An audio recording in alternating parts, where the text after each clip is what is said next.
Додека украинските сили се борат со проруските бунтовници, лидерите на Русија, Украина и Франција зборува по телефон за француско-германскиот план за оживување на мировните напори. Лидерите се очекува да се сретнат во Минск, Белорусија во среда. На безбедносната конференција во Минхен државниот секретар Џон Кери кажа дека САД и нивните сојузници се обединети. Ние сме заедно во поддршката на Украина и во согласноста дека меѓународните граници не може и не смеат да се менуваат со сила во Европа или каде било. Други представници ја нагласуваат потребата од диалог. Германскиот министер за надворешни работи кажа дека трајна безбедност во Европа може да дојде само со Русија, а не наспроти Русија. Додека францускиот министер за надворешни работи рече дека никој не сака да биде заглавен во војна која не е во ничи интерес.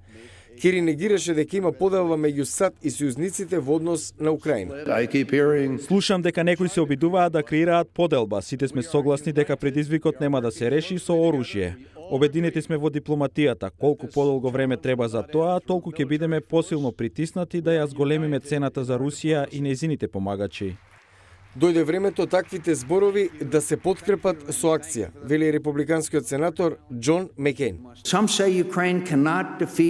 Некои велат дека Украина не може да ја победи Русија воено. Тоа е погрешно прашање.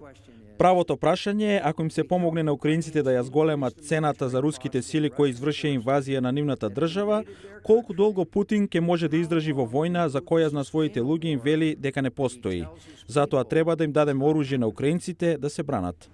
Досега администрацијата на Обама не кажа дали ќе се определи за таква опција.